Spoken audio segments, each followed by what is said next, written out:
Welcome to the Burbank Public Library's Summer Love Romance Chat. We're here to discuss the joys of the romance genre and give you a bunch of book recommendations to add to your to-be read list. I'm Laura McMahon, the Reader Engagement Librarian from the Burbank Public Library, and I've been looking forward to this chat for months. I do have to apologize. Alicia Rye will not be joining us tonight due to a family emergency, but the rest of us are here and ready to go. Joining us are Tessa Bailey, who aspires to three things: writing hot and unforgettable character-driven romance, being a good mother, and eventually sneaking onto the judging panel of a reality show baking competition. She lives on Long Island, New York, with her husband and daughter, writing all day and rewarding herself with a cheese plate and Netflix binges in the evening. If you want sexy, heartfelt, humorous romance with a guaranteed happy ending, you've come to the right place. Lucy Score is the Wall Street Journal and #1 Amazon best-selling author. Small-town contemporary rom-coms are her lady jam, and she enjoys delivering the feels with a huge side of happily ever after. Her books have been translated into several languages, making readers around the world snort, laugh, swoon, and sob. Lucy lives in Pennsylvania with the devastatingly handsome Mr. Lucy and their horrible cat. Kelly Reynolds is a longtime lover of romance novels, donuts, and yoga pants. By day, she works as a freelance writer and creative writing professor. By night, she cozies up to her latest book boyfriend or favorite trashy reality TV show. The romance novel review podcast, Boobies and Newbies, is in its 4th season and has over 80,000 downloads to date. The mission of the podcast is to destigmatize and demystify the romance genre, one newbie reader at a time. And Jessica Buck received her master's in library and information science from San Jose State University in 2019. Currently, as an adult services librarian at the Escondido Public Library, she focuses on reference services, outreach, and programming. Jessica hosts various author chats as well as the library's Between the Covers Romance Book Club. I know her as the Romance Librarian on Twitter. You can find her at Mrs. JG Buck. Welcome, everyone. The chat is disabled, but if you have any questions for our panelists, please put them in the Q&A box. And let's get started. So I had the idea for this panel during the pandemic. I really started reading a lot of romance novels, and I don't know if that was your guys' experience, but they just brought me such comfort when everything was in chaos. So I wanted to start off by asking you, what was it like writing during a pandemic, and did anything change about your reading, Jessica and Kelly, during the pandemic? I don't know. Tessa, do you want to start? You had a book that is coming out soon, so you were writing. Are you talking to me? Yeah, Tessa. Sorry, I didn't hear you said. I didn't hear you say Tessa. Yeah, no, I had a book come out last Tuesday called "It Happened One Summer," and I wrote that in the very, very beginning of the quarantine.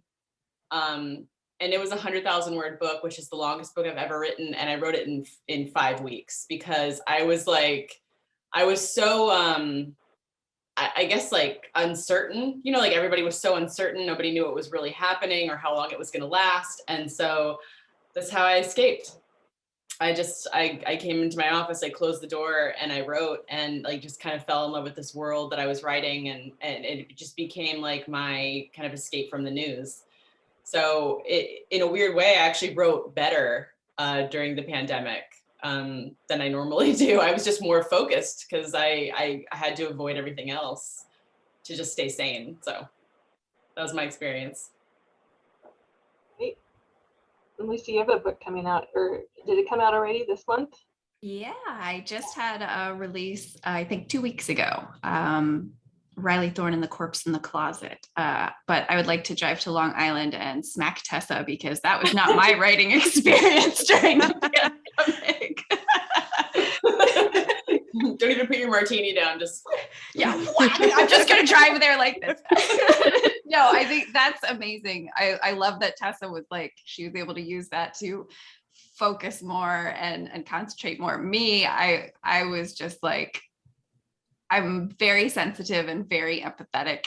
So I was having a lot of issues. I could not I got sucked into the news like everyone else, and that left me feeling like the world was ending. So it took me a long time to get my groove back and finally get back into writing. I did do a lot of writing during COVID, but it was not nearly as productive as I am usually when the world is fine.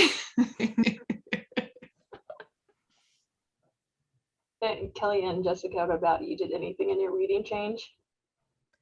I feel like for me it was like a roller coaster. Like there were times where all I wanted to do was read and just like escape into a book. And then there were times where I didn't want to do anything except hide under my covers. And the other thing that would change would be what genres I was interested in reading. Like sometimes I just wanted like an angsty, angry romance cry. And then other times I don't think I've read as much fantasy alien romance as I did during the pandemic because I just wanted to escape the world completely and go to somebody else's world or planet. So that was a discovery I made about myself during the pandemic, that's for sure. Very nice.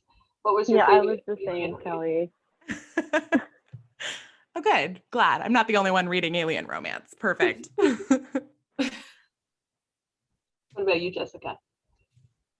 Yeah, I was the same. It was a complete roller coaster. But right before the pandemic started, I was starting to kind of get out of my comfort zone and read other subgenres of romance that I hadn't before.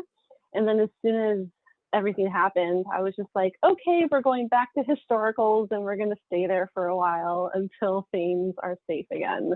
So it was a lot of comfort reading for me. For sure. So for the new readers out there like myself, what do you think people get wrong about the romance genre? So is this going to take up the whole next hour? Yeah, where do we start? Take the time. I'll just say one thing because I don't want to like take anybody's answer. I think, if I had to pick like my least favorite thing that people complain about with romance is that because it's always a happy ending, that it's somehow predictable or that it's always the same. And I just want to say, I actually read the most, like, I've been trying to put this into words for many years to people why the happy endings are a good thing. And there was a Time article a couple of weeks ago, and Helen Huang, who wrote the Kiss Quotient, she said, when you know that everything is going to work out in the end, you open your heart to more experiences and to more feelings because you're not bracing yourself against pain.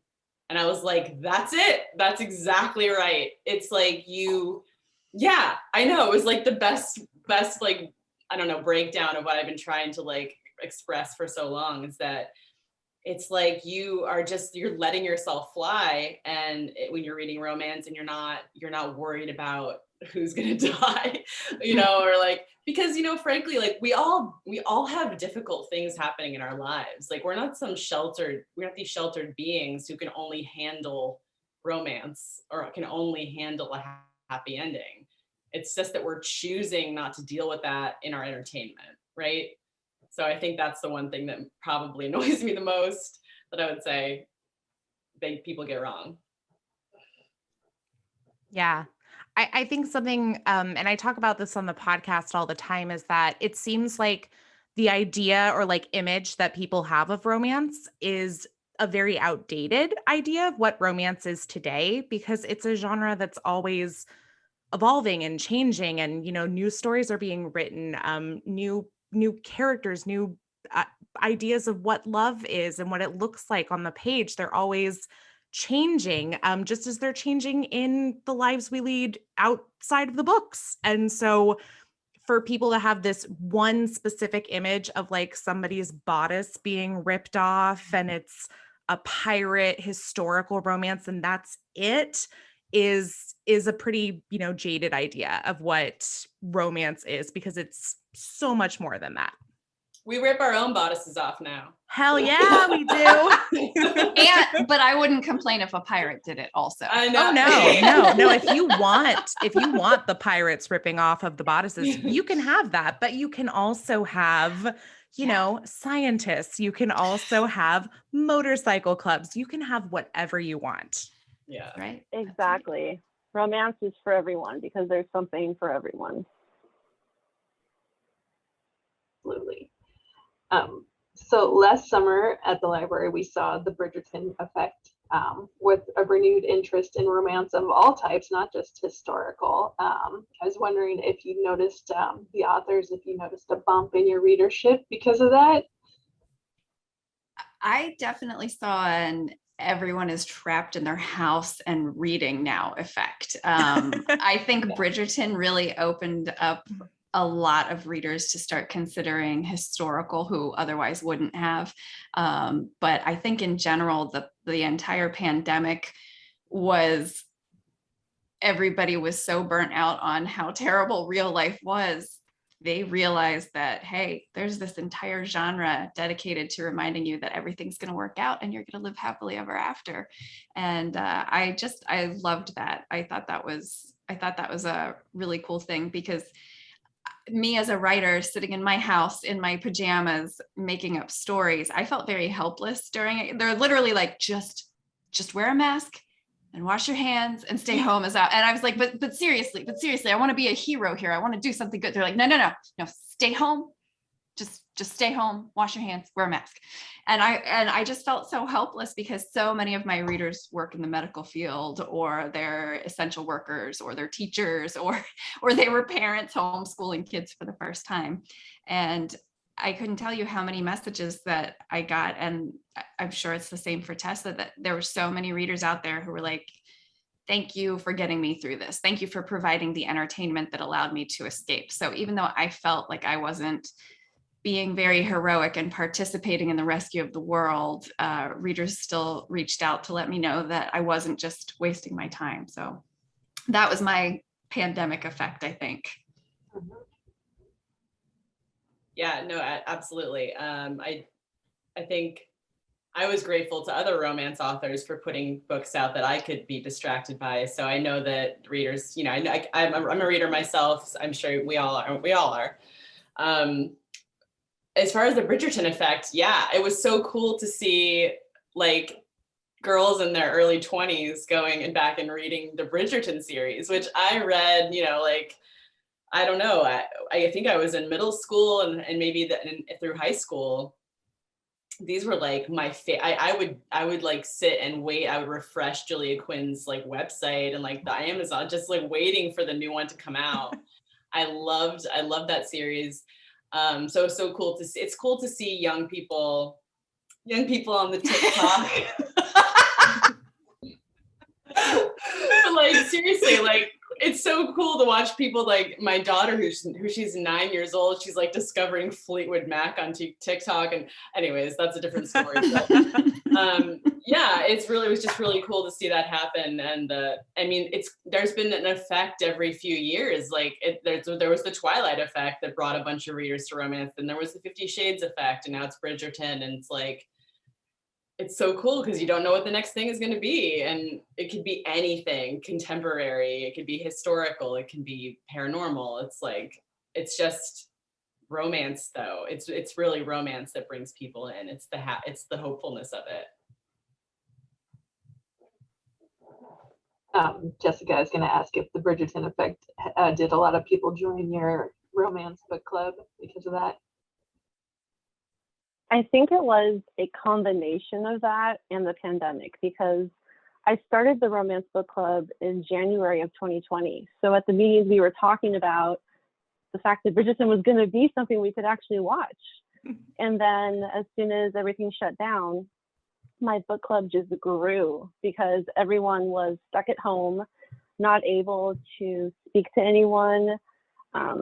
Some of them hadn't been able to even like go see their friends. So all of a sudden I started getting members from all around the country. We were all just coming together to talk about love and romance. And I think it was like the perfect timing, even though it was like a bad situation, because now we've all just like found each other, and we never would have found each other if it had been only an in-person book club, because I have people in Wisconsin, in like even all around California, Indiana. It's like I never would have met them because our lives wouldn't have been connected. So I think it was a combination.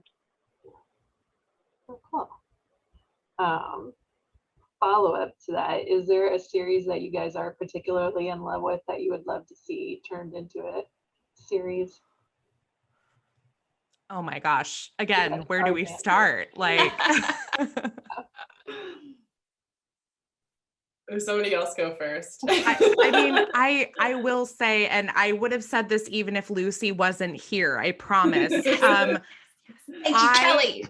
Oh God, it's Lucy Scores and Claire Kingsley's series Bootleg Springs. I would love to see as a show.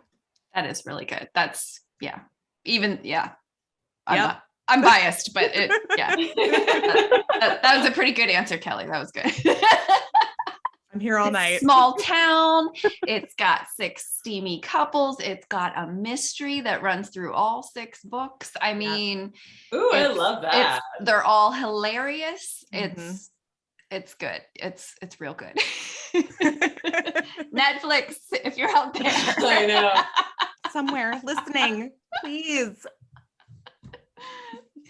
I thought, Tessa, your Hot and Hammered series would be like a great, if HGTV ever started making screen television, it would be perfect for them. Yeah, I want Tessa's books to all be like big screen movies, because I don't want them to water anything down. I've read a lot. I've read a lot of Tessa Bailey books, you guys. A lot. And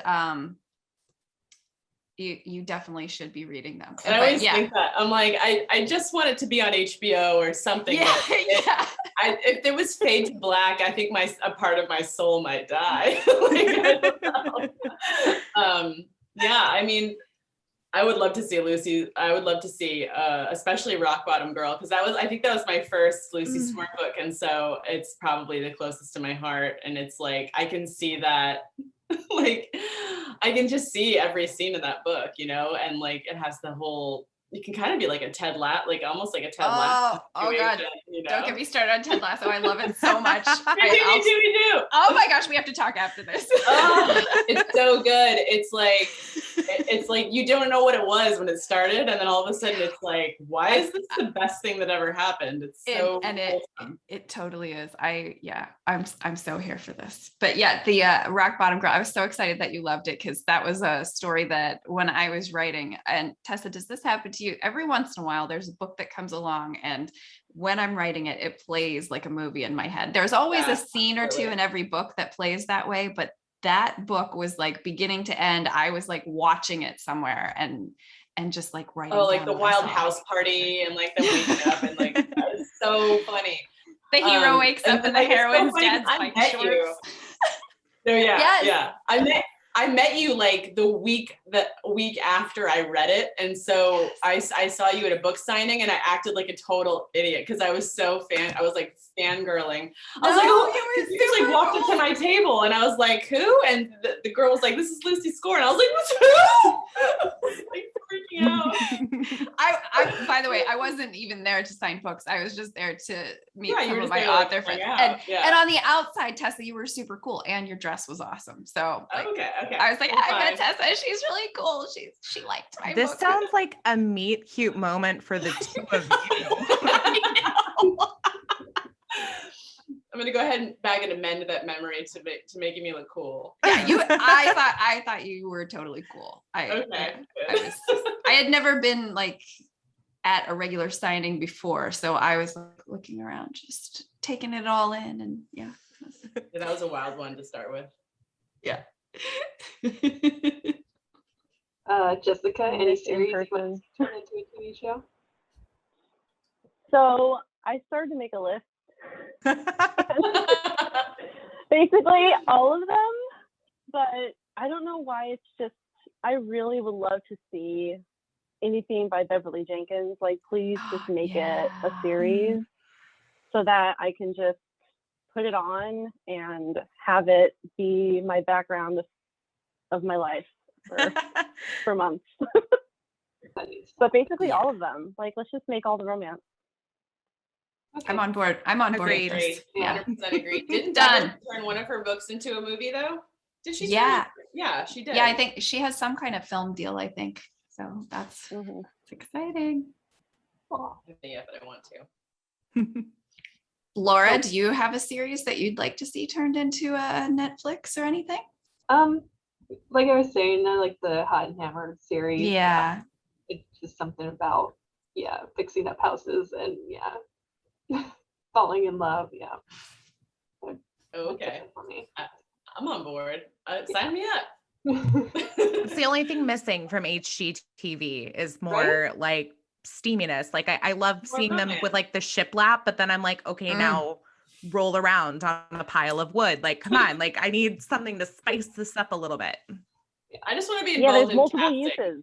uses. Can I be on there for casting? That's all I want to be. I just want to be the one that's like watching all of it. Like, I would like to see a screen test between these two. Can they please make out? And then give us what I want. We'll take notes. Yep.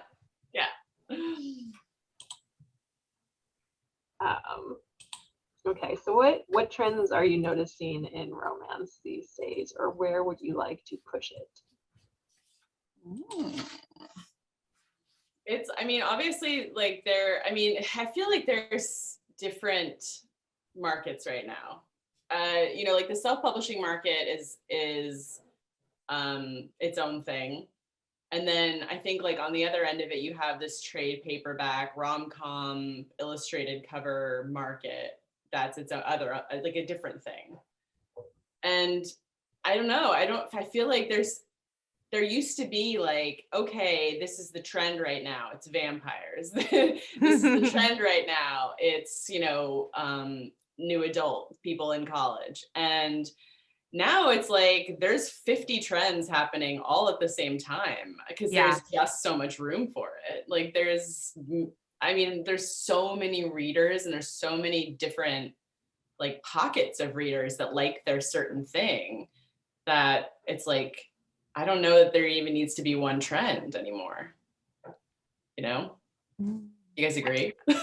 I'm with you. No, I was just doing another interview with somebody and we were talking about how there's been a lot of Beauty and the Beast and Hades and Persephone stories lately, which is one, side of things. But there's also, what I loved about Lucy's book, Rock Bottom Girl, was that it was kind of one of those hot mess express sort of stories. And I am always looking for more mess in romance. And I feel like I'm starting to see it, like less of the perfect idyllic relationship goals and more of just like, we are real people with real problems, real messy, but you know what? That's okay. And that's what I'm also loving, especially seeing it a lot in contemporary romance. And so I hope to see more of that. I will tell everybody, I want more UTIs. I want more like awkward sex scenes. Like I want all the mess. So I'm putting it out into the universe. You want heroines to get their periods on. Hell yes, I do. But that's just me. We could have an entire conversation, Kelly, just about that. I'm here for it. A friend just sent me an article about asexual people finally seeing themselves in romances, and that's kind of a newish trend. So that's been interesting. That's awesome. I just love when somebody sees themselves in a book, and in like a positive light, not when it's somebody named Lucy and they're, getting murdered because they're the bad guy. But I think that's one of the greatest things about fiction is being able to try on all these other lives and also to see yourself in some other role. I think that's really cool. Agreed.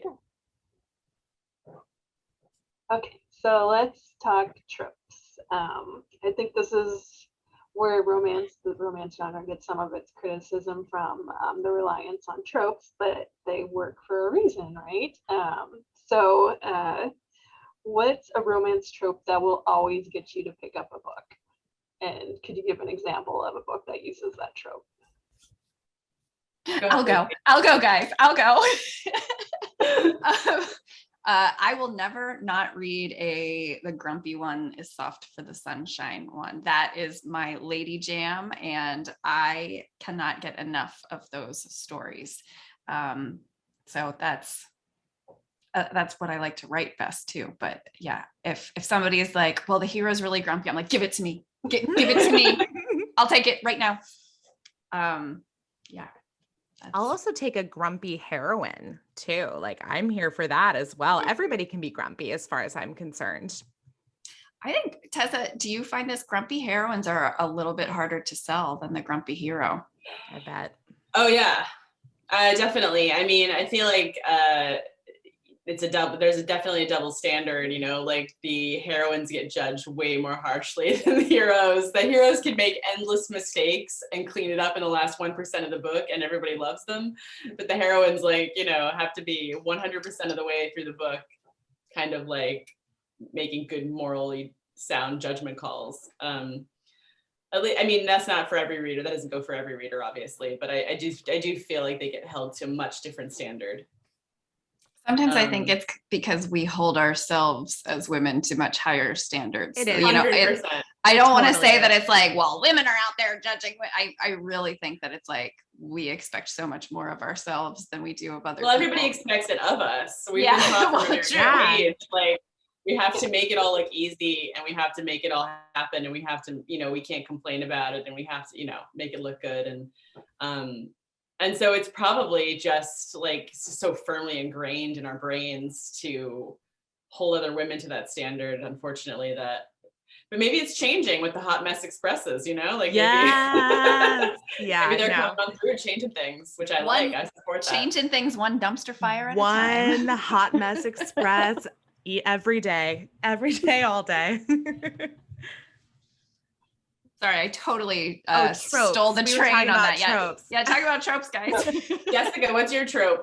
Which trope do you like?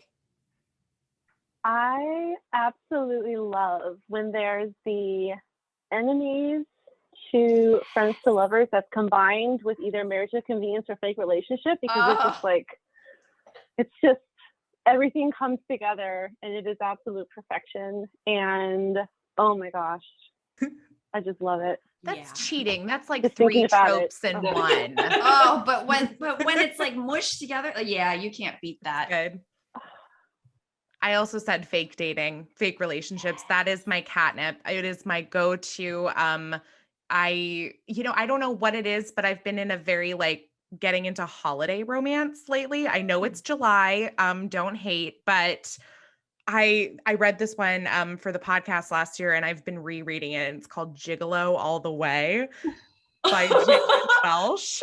Oh my God. It is a fake Writing this down. dating.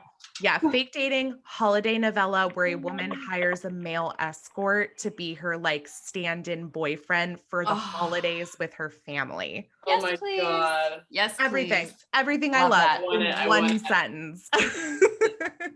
Awesome. I want that right now. Okay.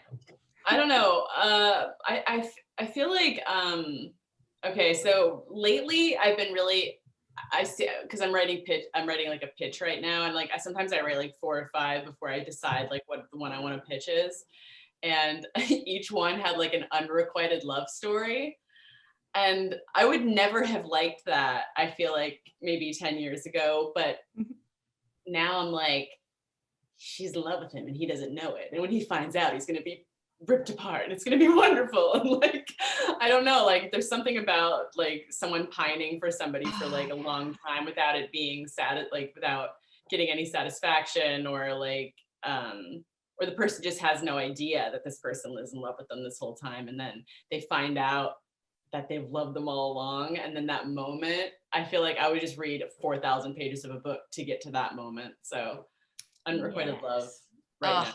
With the pining. Oh, I love a pining Pining. hero. Pining. Oh my gosh. Yeah, that's the Yeah. best. How about the only one bed? Yes. yes. Yep. And all the variations, like only one sleeping bag, only Yeah. one air mattress, like all of it. Only one carriage. Yes. Only one stack of shiplap. Oh yeah, I've been there. Been there. Oh, Yeah. I Yeah. I yeah, love as, There's just so many.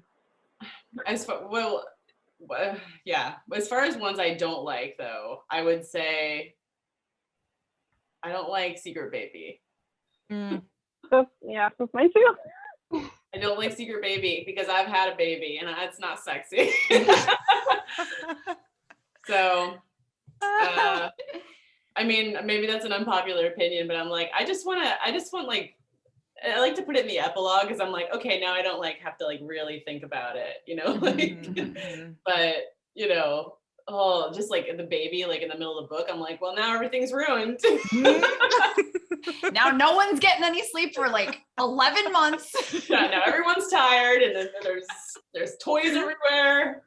Somebody's always wearing vomit. I'm not a big fan of love triangles. Like, and here's the thing with tropes.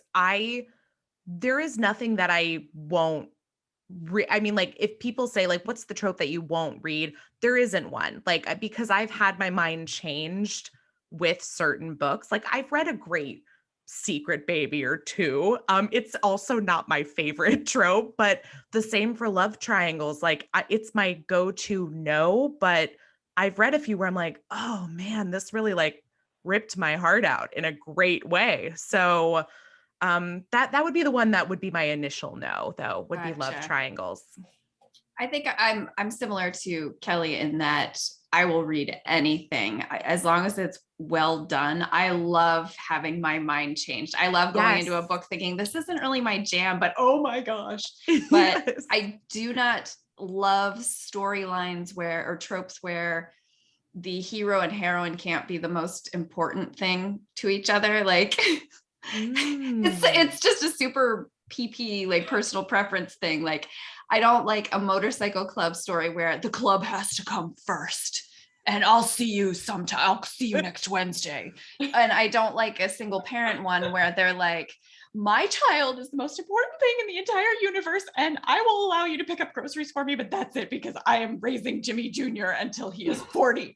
So those are the ones that I'm not like super thrilled about. But again, I have read really great motorcycle club and really great single parent books. It's just in general, sometimes certain tropes can go down a path that I'm not super excited about. Mhm. so who is an author that you'll drop everything and pick up as soon as they have a new book coming out? Nora Roberts. Ooh, I love her. She's the master. I have, well, I have a few. Like, I feel like recently Kate Claiborne has become like my drop everything author. I love Kate Claiborne. And Mariana Zapata. Oh, love her. She releases slow burns that like I don't know what it is. They're just like addictive. I get like addicted to her like her voice. I get lost in it. And they're so long. Like it takes me like 4 days to read her books, and I will not like I will sit for hours and hours, and it still takes me 4 days. But you just like feel like so complete. It's always friends to lovers. They're always like really good friends throughout the whole book, and then it's just Except for Culty. well, that's enemies to lovers. You're right, and that's my favorite book actually. That was a good one. Enemies to that. And then of course Lucy Score, definitely. Don't tell her or anything. My head's too big for the headphones already.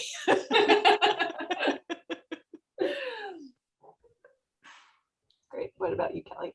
I mean, I'm looking at two of them right now. So it's, I mean, it's, I don't want to sound like a kiss ass, but it's like, Tessa's actually one of the first romance novelists that I read. And Lucy, I found much later, but have, gone back and read everything. And it just spirals out of control from there. You find people that, you know, are writing books you didn't even think were on your radar, and then you just fall in love with them. And so there's a lot on my list, which is probably why I end up reading the same 10 people over and over again.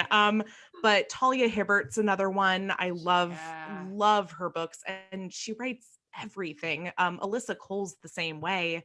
And then recently, I've fallen in love with Lanny Linvale's books because she has a million interconnected series. Like there's the motorcycle club, and then there's motorcycles, yeah. Yeah, and then there's the second generation that are the children of the original motorcycle club, all grown up. And I mean, it's great. So it's like if you read all of them, you really have like all these Easter eggs and characters that you just are like, oh my gosh, I know who that is.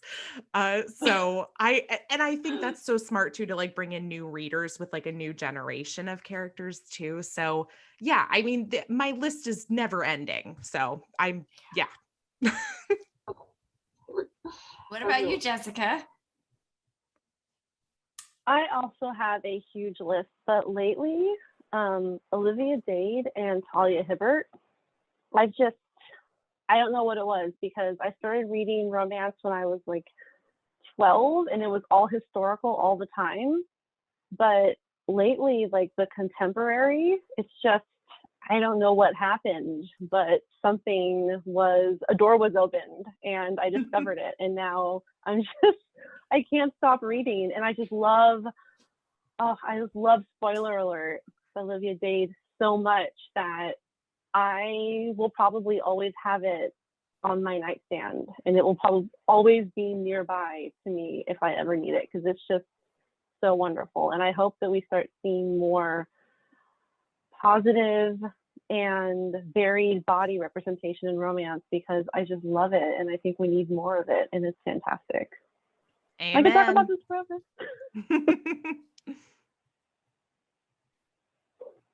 So what about romance subgenres for those who are new to romance? What are some of your favorite different worlds they can explore? Yeah, so somebody talk about subgenres, because I feel like somebody else go.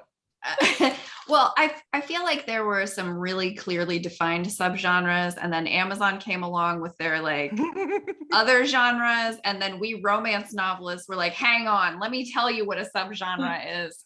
So I'm going to tell you my personal favorites, and some of these are probably not going to be on the carved in cement. These are the 10 genres that you're allowed to have. So obviously I love romantic suspense, which is a legit subgenre that everybody recognizes. I also love small town, which no one recognizes as a subgenre, but it totally should be one. It should be. Yeah, it's because it has its own set of rules. And I grew up in a small town. I write a lot of small town. So I love that aspect where the setting then becomes a secondary character. I love that. Action adventure, I think, is a super fun subgenre of romance. It's just a little bit more like, I don't know, like a shoot 'em up, blow 'em up movie, but with sex. But like awesome romance novel sex, not like, you know, a guy wrote this movie for other guys and it's, you know, that kind of. Just to get boobs on the screen. Right. Boobs.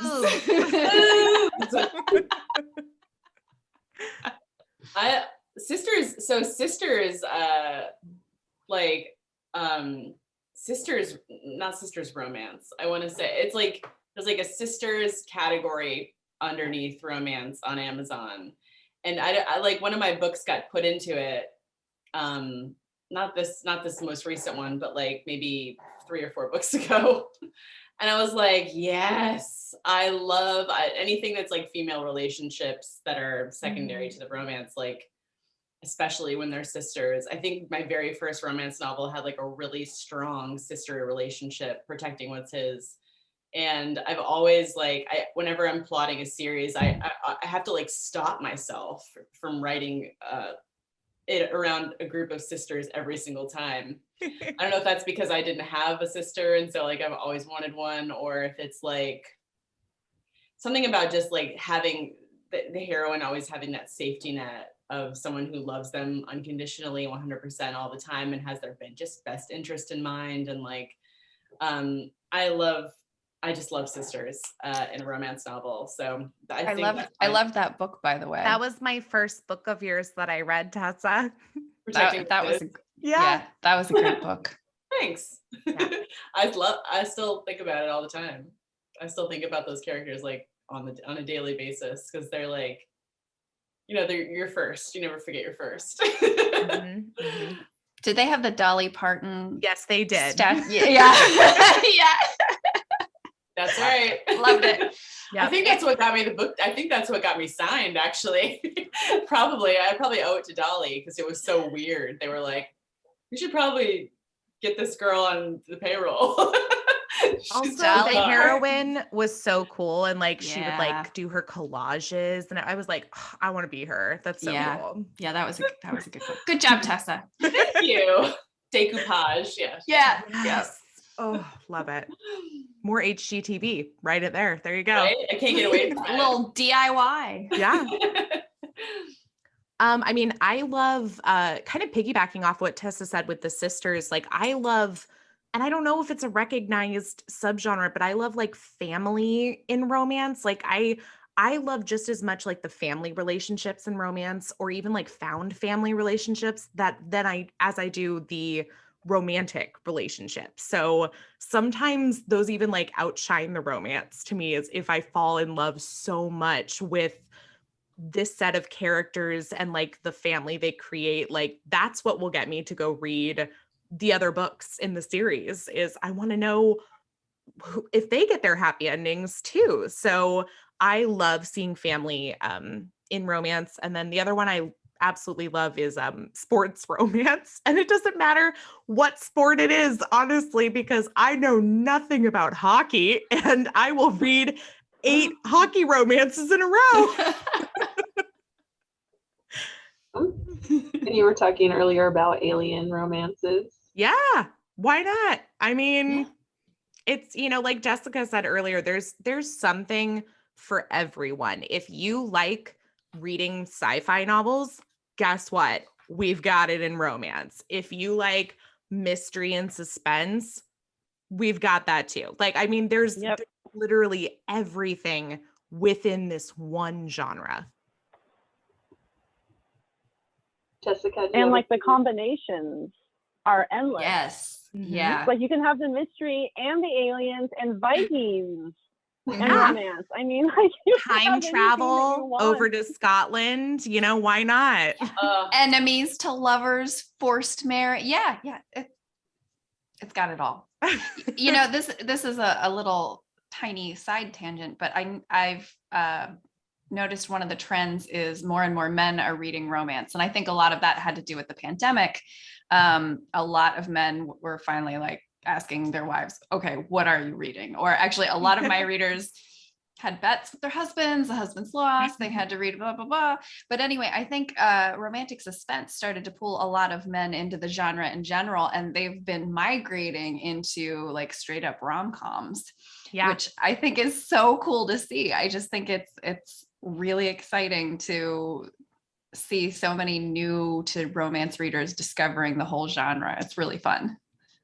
My favorite guests that I have on the podcast are my male guests, because I think they're the ones who have the biggest discovery while reading a romance. And it's just a treat. It's a treat.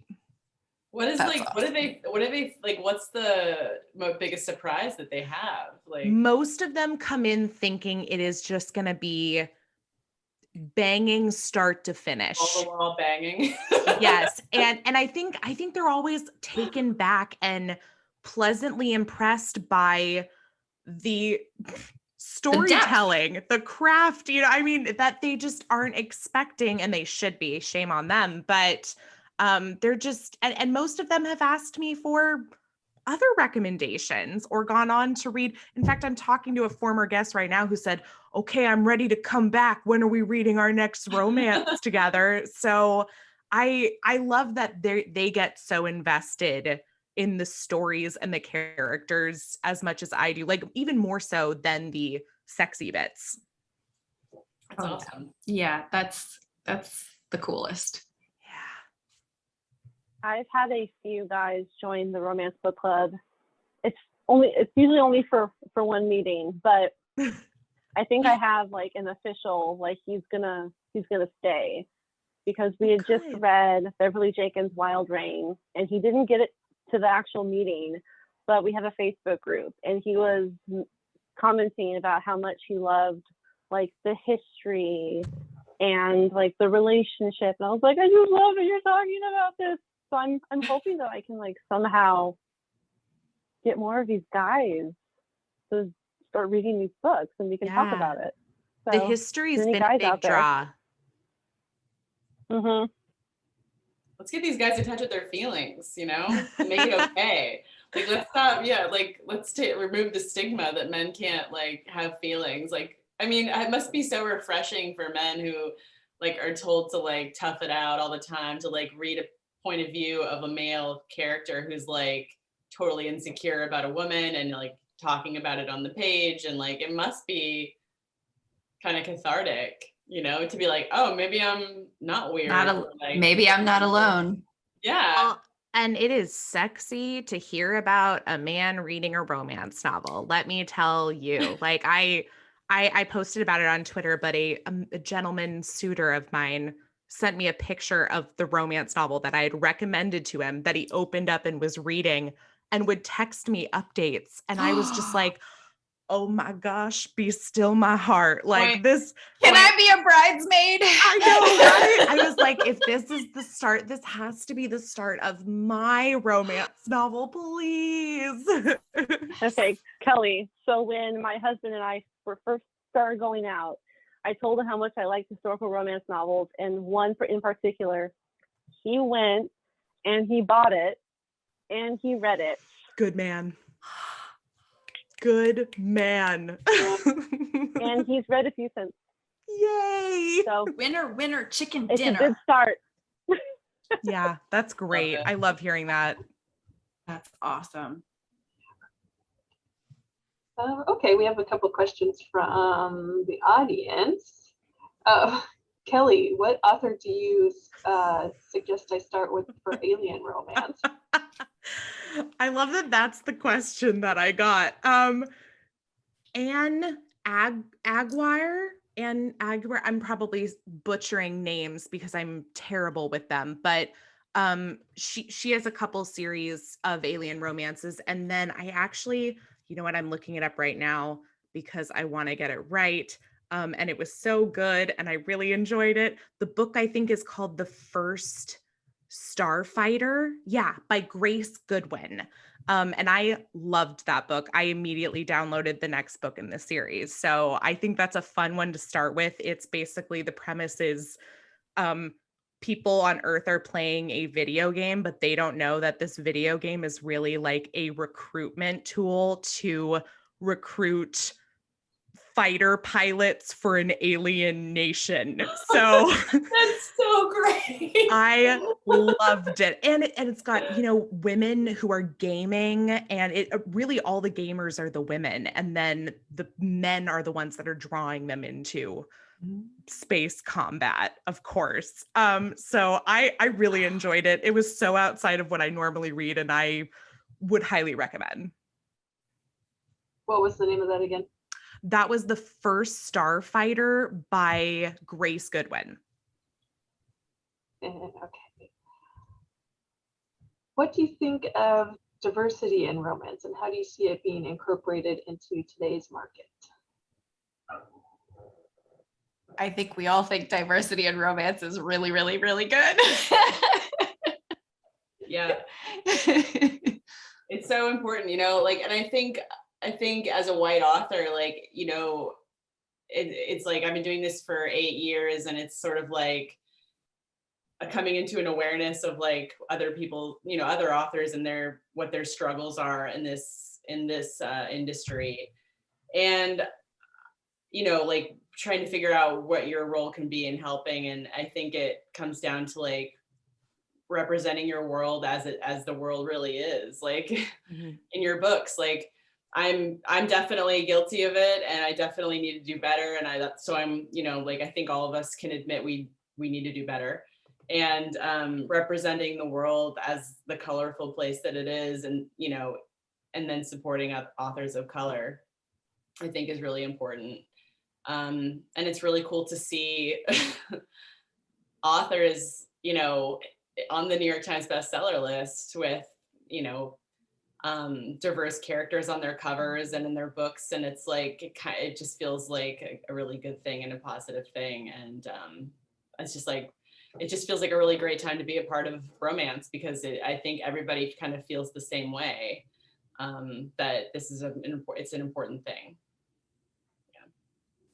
I agree. I mean, as a reader, to me, it's a must. Like Tessa said, it's part of our everyday lives. So why shouldn't we be reading characters who look and sound different, who, have different physical abilities, who, love different people from who we love. And so I think the more diversity we're including in books, the better. Especially, I'm really conscious about when I choose books that are, a story about Black love or a story about a queer romance. I usually want to read them from own voices authors. But I think it's important to just kind of like be conscious of the books that you're choosing and the authors that you're reading, and just kind of like paying attention to the authors who are putting those stories out there. And especially when it's coming from like a different perspective than yours. Like I think the best thing that anybody can do is go read a queer romance. I adore LGBTQ plus stories. And so love is love. It's a universal theme that we can all understand regardless of who is falling in love in the book. Absolutely. Another audience question. What classic authors inspired you to read or to write? Ooh. Like, how classic? Nora Roberts. Gosh, well, honestly, I think I've wanted to be a writer since forever. I mean, I grew up with a gigantic Nancy Drew collection, and I burned through the Sweet Valley Twins. Yeah, so those aren't the Red Pony did not make me want to become a writer. The Scarlet Letter did not make me want to become a writer. It made me want to like become a teacher so I could pick different books for my students to read. Amen to that. That was actually a discussion I had with somebody recently, was just sort of about the books that we were exposed to in school and the books that we wish we had been exposed to in school. And I think the only one that kind of stuck with me is Jane Austen. And I read, Emma when I was in high school, and I kind of fell in love with her work, but that's really the one classic that I've kind of stuck with. I mean, I feel like a lot of them were ones that we read for school and that was it. So that's not to say that there aren't wonderful authors out there. I just probably haven't read them. Classic authors. I like Julie Garwood is my she's like my, I don't know, like if I ever saw her in public, I would just explode, because like she just wrote these heroes and heroines that I think like I try to write now. Like I try to write almost that same sort of like the heroes are like these like very true, like just like, I don't know, brave and there she is, honest and loyal. Yes. Oh my God. Lion's Lady. I love that one. There's more.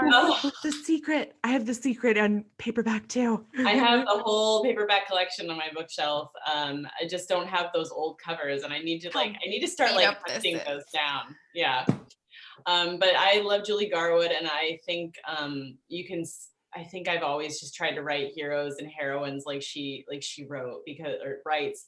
I mean, I think I'm thinking mostly of her historicals, but just the woman who's kind of underestimated in the beginning, and then she just like keeps pushing back against this judgment of her, and she does these brave things, and I just like, and then the heroes watching it all happen and falling in love.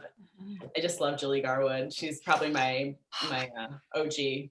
Tessa, we're totally going to hang out and talk all Ted Lasso and Julie Garwood. And Jessica and I are going to get together and talk about messy romance and UTIs, apparently.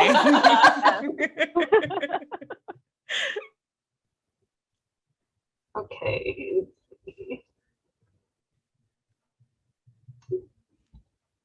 Oh, okay. Further question on diversity. How about gender diversity? Do you see that happening more in romance?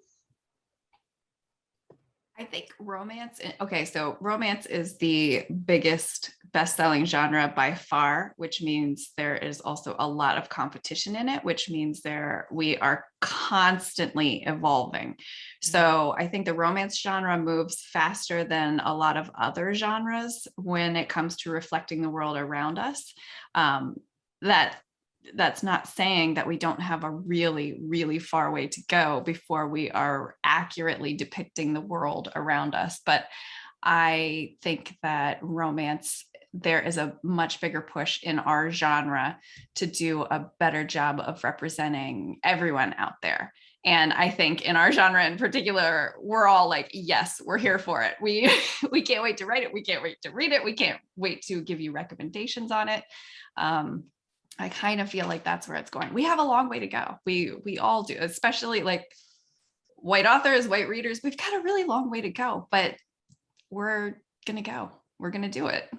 I appreciate that people are asking for that though, too, that people are like specifically saying, I want to see more gender diversity. I want to see more racial diversity. Like, I think what's great about romance is that people are there's a safe space within the romance community where people feel like they can voice these requests and these ideas because they get on such great terms and relationships with the authors that they read and the friends that they make and the bloggers that they follow, that they can say these things and people will say, yes, oh my gosh, you're right. Like, I hadn't thought about that, or, oh, I'm going to try to do better with this in my, future work. And I try to do the same thing as a reader, is just sort of diversify what I'm reading. So I love that people are asking for more, and it seems like authors are responding and giving more. And, Lucy's right. We have a long way to go, but I do like to see that there is some progress happening. Yeah, I agree. And like, I know that it's like I have readers come, it causes you to step back and look at yourself as an author, because you have readers approaching you and or reaching out to you online or whatever, and just kind of being like, I'd love to see myself in one of your books. And you're like, Jesus Christ, like, yeah, I've written 40 books and there's not one person that looks like you. Like, what's wrong with me? And so it really, like, it's been like a really big wake up call, I think, for me and a lot of authors, to kind of go, okay, I need to represent my readership, because these people have been reading my books for all my readers deserve to see themselves in their book. And if they've been on board for 40 books and haven't seen themselves one time, I mean, that's like on me, and so then you have to also go, well, maybe I'm not the right person to tell that story. Maybe I should support an author who is writing the stories of someone who they identify with.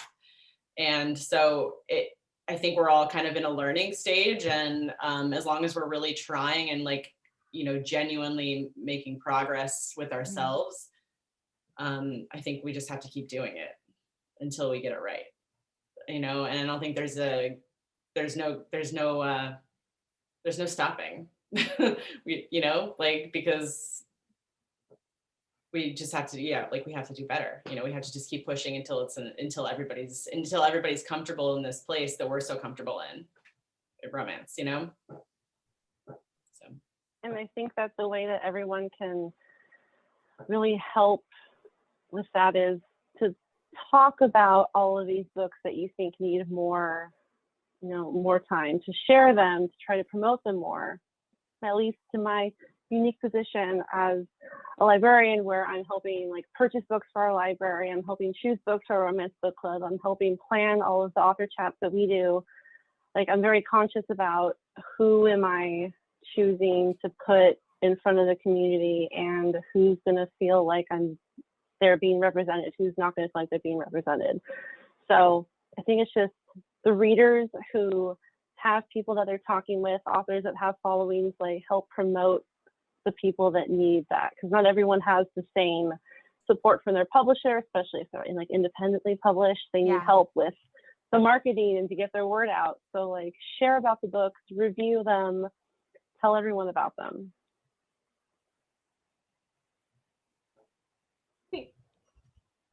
Okay, switching gears a little bit. Lucy, your By a Thread book is what you talked about, a Grumpy Boss romantic comedy, where you tackle romance in the workplace that after the Me Too movement. How tricky was that to navigate? That was super tricky. I'm not gonna lie, but that's why I wrote the book. Like, I'm not like a preachy person, and I don't learn really well from people like yelling at me, telling me all the things I'm doing wrong. So I assume there are other people out there like me. I don't know. I don't think shame is a great motivating factor for change, but the whole idea came to me. I was reading a couple other office romances because I love that, they're working together all day. Oh no. And they were a couple of years old, and I realized, I was like, you know what, this makes me a little uncomfortable after, everything that we've all just been through with Me Too. And I was like, I wonder what a romantic comedy would look like if it's set post Me Too in a workplace that's trying to do better. And so that was actually why I started it. And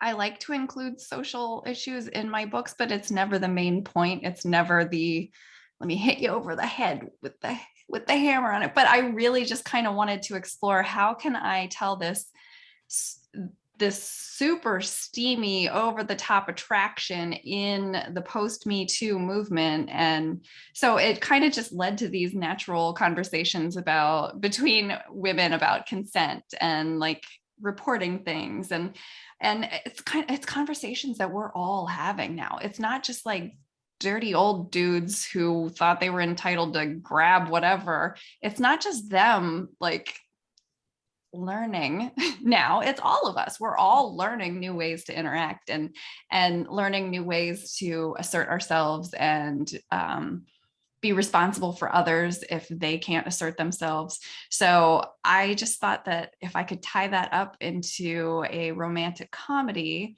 that it could be it could be a book that I was really proud of. And I am really proud of it. It's messy, and I'm sure that there are some bad reviews saying that I did not do it right, but I'm really proud of how I tackled it and how I kind of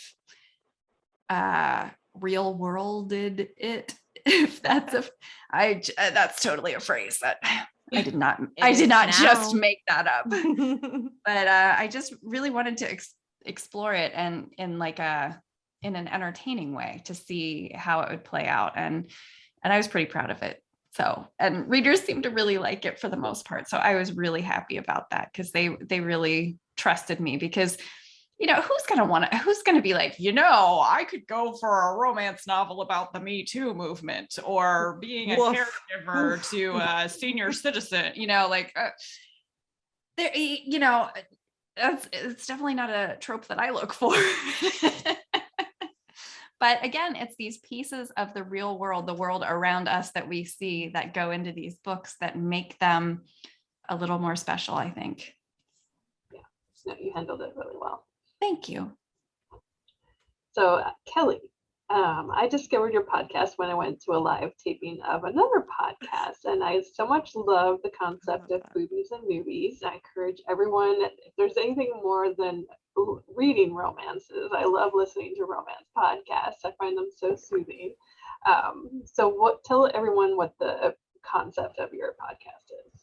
Well, Laura, thank you first of all for coming to my one and only live show. So that was great. But yeah, no, I mean, honestly, I feel like so many other romance readers for years, I was sort of teased by friends and even strangers for reading the genre that I love. And none of them had read it. So I sort of decided, well, okay, what's the best way to like introduce people to the genre? Like, I'm gonna have them read a book. I'll read the same book. We'll talk about it, and then we'll see what they think of romance. And if they have the same ideas about it after reading a romance novel, their first romance novel, as they did going into it. So the whole idea behind Boobies and Newbies is to introduce newbie romance readers to the genre that I've been in love with for the last years. So it's been a lot of fun, and I think it's been a podcast for 3 years now. I'm in the 4th season, and a lot has changed. I feel like I've grown as a reader and as well as a podcast host, but it's evolved from just doing reviews to having a little bit more in-depth discussions just about like, what is the romance genre? What discussions like this, like what do we want to see in the future? And then I also do interviews with authors. I'm actually going to be interviewing Tessa soon, so I'm excited about that. And yeah, it's definitely not what I thought I was going to be doing when I started a podcast 3 years ago, but it's been a lot of fun, and this is what's opened me up to meeting authors and bloggers and librarians and really just everybody in this world that I had no idea existed, honestly, until I started the podcast and got on Twitter. So it's been an eye-opening experience, to say the least. So, Jessica, what advice do you have for people who might want to start their own romance book club? Oh my goodness. Well, you should. You should do it right now. Trying to think back when I started mine, and I had no idea if anyone was going to show up. I was like, I just had one person come. But because I attended a few book signings, I met other romance readers, and I was like, hey, I'm with the romance book club. Please come, so I'm not alone. And they came. I would say find some buddies that also want to read with you, and then figure out what you want to read and start from there. Because things you want to read are going to change, and it's helpful to have other opinions on what books to read, but definitely just find some people to start it with. My number one. Yeah. Don't go solo.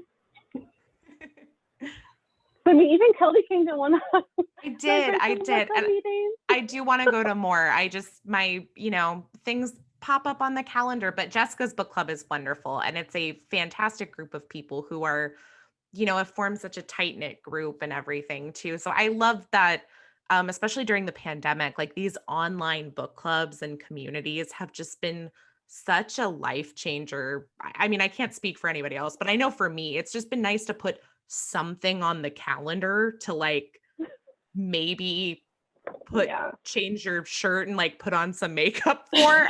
So I've really enjoyed having these virtual book clubs, and Jessica's is a lot of fun. And it's also fun to like be like, okay, we're going to read historical this time. We're going to read like a contemporary this time. We're going to read some like a Black romance. We're going to read some like Asian rep. So like switch it up so you're not stuck reading those same things, because there's been a lot of historical, but we're starting to switch it up a little bit. So don't be afraid to read something that you normally wouldn't read. Great advice. Okay. Oh, we have an audience question for Lucy. And her Blue Moon Small Town series. Will Layla and Huck get a book? I need more of their short story. Absolutely. Oh, I was just going to say, well, there's the short story, but darn, you already read that. I have no plans right now to expand Layla and Huck's story right now. That's one of the things. Usually when it comes to a series, I can be like the Bootleg Spring series, that's done. You know, we're done. We planned the 6 books. Stop it, Kelly, stop it. Don't cry. we gave you an epilogue 10 years later. But my Blue Moon series, I don't think I'm ever going to feel done with it. So I don't know what will happen in the future. I don't have any plans on my editorial calendar, but I definitely don't feel finished with that series, if that helps. Okay. Let's see. Oh, Tessa. Library Journal says about your new book is Schitt's Creek fans who just wanted to see Alexis get her happy ending will have this title. So I'm so on board. Can you tell us about it? Yeah. So Schitt's Creek. I mean, I feel like that was one of the things that kind of got me through the early days of this pandemic. It was just that there was just this small town. I don't normally write small town romance. I write, most of my books are set in the city, New York City. So I just kind of fell in love with this idea of basically this town where everything, all these people are accepting of each other without qualification. And it's just everybody like supporting each other and stepping up for each other, and each episode wrapping up with this wholesome feeling. And I loved Schitt's Creek, but I mostly loved Alexis Rose. Like I said, I think I said earlier, I love when a heroine is underestimated and then she overcomes these judgments throughout the story. And Alexis Rose did have a love story in Schitt's Creek, and she did have a happily ever after. It was with herself. You know, I know that sounds corny, but she fell in love with herself. She realized what she was capable of. And I just like, I don't know why I really connected with that story. And I wanted to take it one step further and make her fall in love with a dude as well. So yeah, it's inspired by Alexis Rose. It happened one summer. And kind of like the Schitt's Creek small town, you know, like the rich socialite getting banished to the small town. That's kind of where it starts. And she falls in love with the sea captain, who everybody says resembles Mutt a little bit, but That's what I was getting. Got a little beard there. Yeah. As soon as I heard that it was like Schitt's Creek with Alexis, you know, I was like looking at the cover and I was like, is this like her imagining what would happen if Alexis and Mutt got together? Because I'm here for it. Yeah. Yeah. Yep. Yeah. We're there. I mean, I never was totally into Ted. I have to be if I'm admitting it out loud. But yeah, it's, you know, I love that show. And I mean, it's kind of like Ted Lasso for me, where it's just like, there's something that feels so good about it. It makes you feel so happy. Yeah. And I feel like that's really a trend we're seeing on TV. You know, it's like just shows that are happy for the sake of being happy and wholesome and making you feel good, which I love. I want more of that. Yeah, me too. Same. So we're down to a few questions that were pre-submitted from the audience. The first one is, can you recommend romances with LGBTQ plus protagonists? Do you have favorites? I know there's Right, like I got my list. Yeah, for real. This could be the entire, yeah, the we could have done entire a whole webinar on this. Yeah. It's true. Jessica, you go. Okay, so this is just like the teaser list. Like I could go on. Of course, anything by Casey McQuiston, please. Olivia Waite's Feminine Pursuit series. Oh my gosh. Something to Talk About, Merle Wilsner. KJ Charles. Boyfriend Material by Alexis Hall. And I waited too long to read this, but I'm happy that I did. The Queer Principles of Kit Webb by Kat Sebastian. So that's my teaser list. I didn't want to do too much, so I'm done. Awesome. Amazingly, Jessica and I only had one book overlap in that list too, which just goes to show you how much amazing LGBTQ books are out there. I will happily say that The Queer Principles of Kit Webb was also, it's on my list of like favorite reads of the year so far. So Loved it. Mine also, tried and true favorite is Zenny by Rebecca Weatherspoon.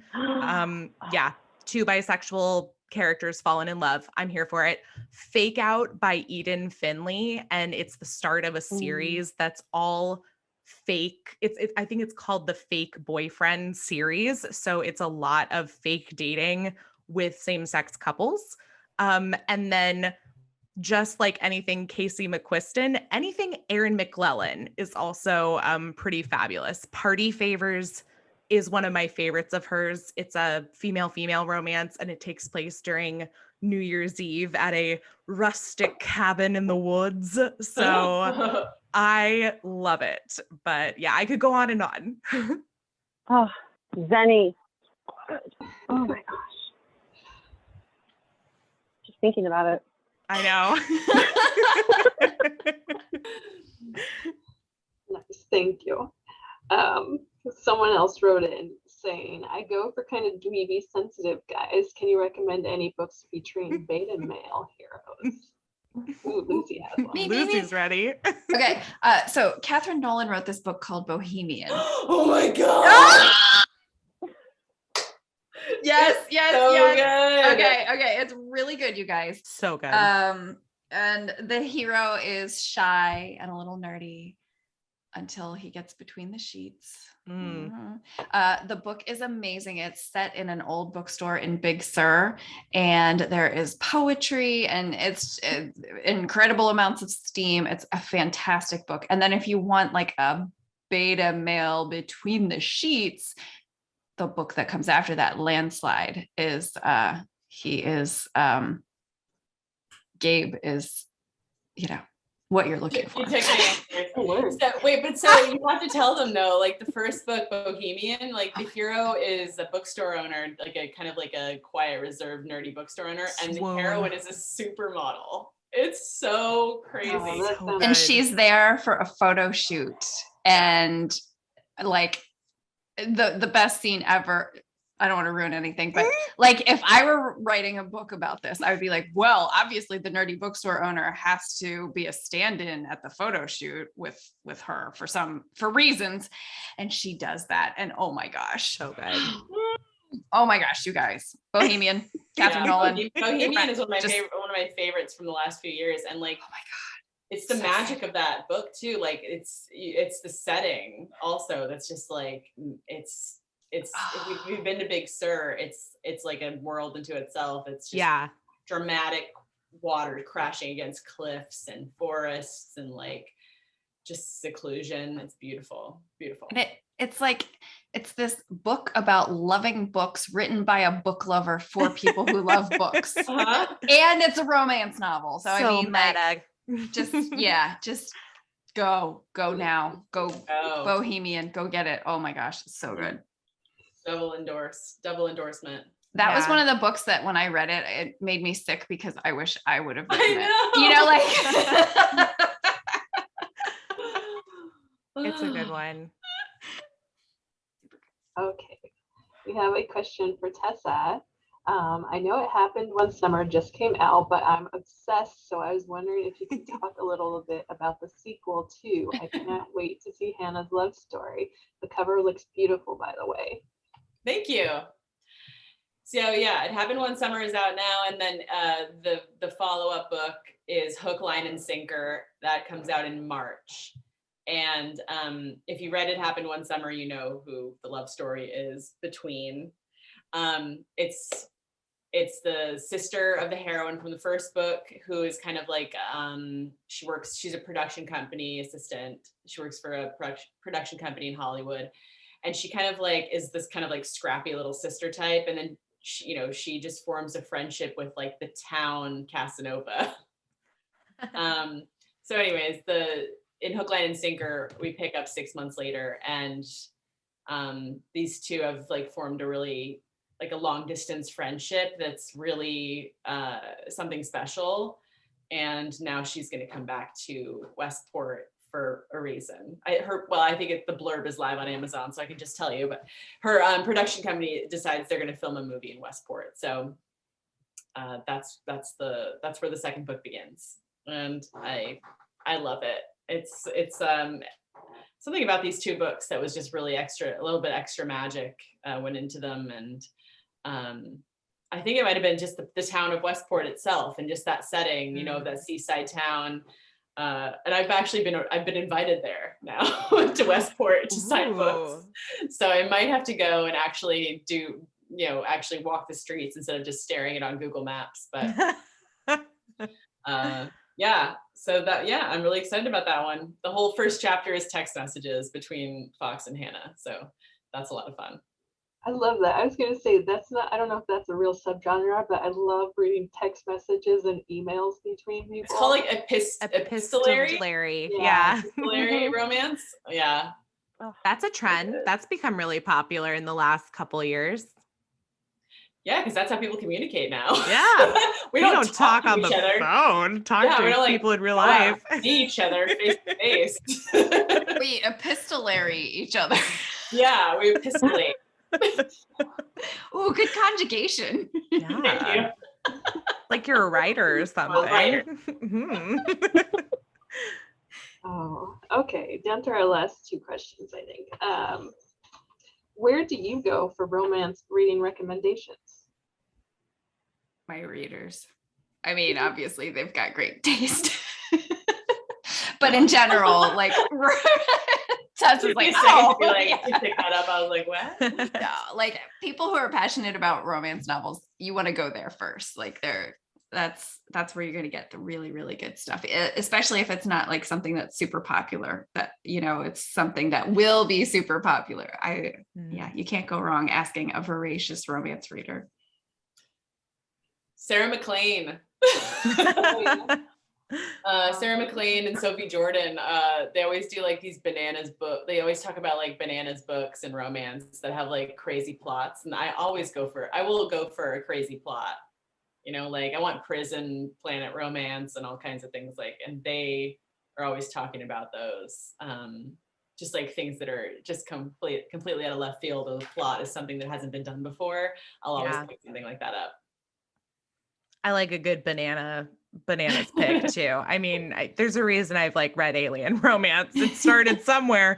But yeah, for me, it's like all social media. Like it's between, reader groups on Facebook, and it's different bloggers I follow on Twitter and Instagram who will post a picture and a review of something they read recently. And I'm such a sucker for a cover. Like I can look at a cover and just be like, oh my gosh, I don't care what this is about. I have to read this. And but yeah, I love connecting with like other readers and bloggers and podcasters. Obviously, I listen to a lot of romance podcasts too. So I do get other recommendations that way.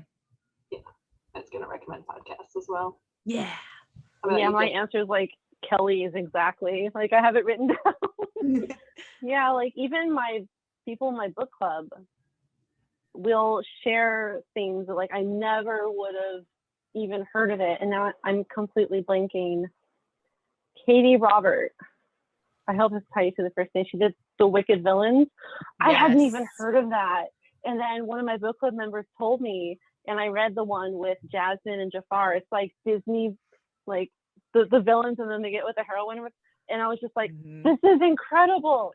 It just, another door was opened, like contemporary, but oh wait, Disney villains. Like I never, of course, like my inner child is like, it was there the whole time. Why didn't you know? So yeah, podcasts and other people that read, like, listen, they know. They will tell you.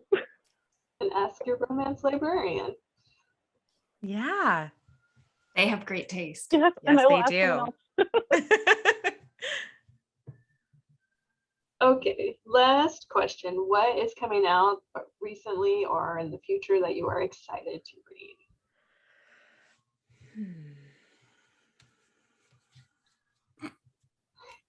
Somebody else go. I will say all of the above.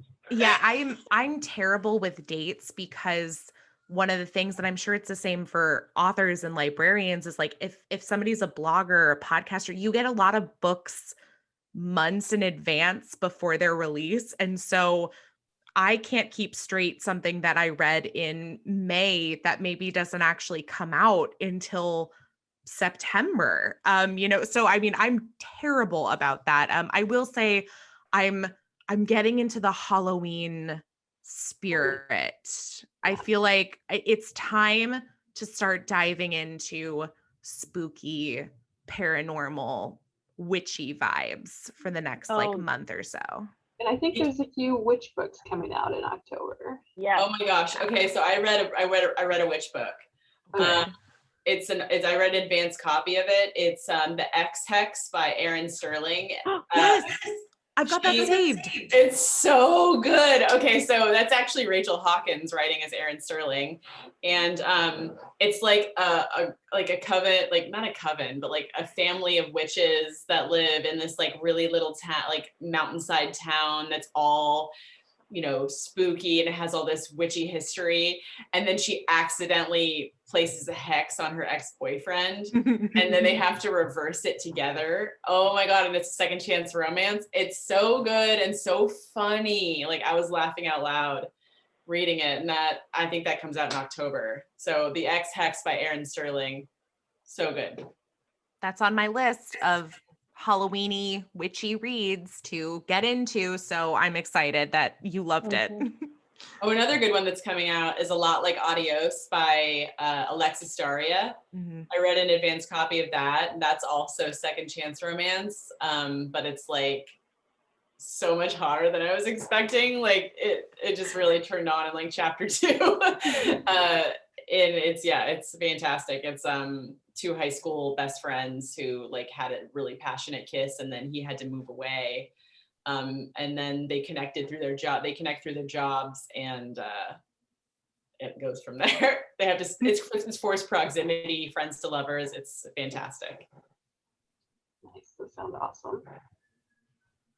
Okay, well, thank you all. Thank you to all the panelists for being here, and thank you for all of you who are attending. I hope we blew up your to be read list.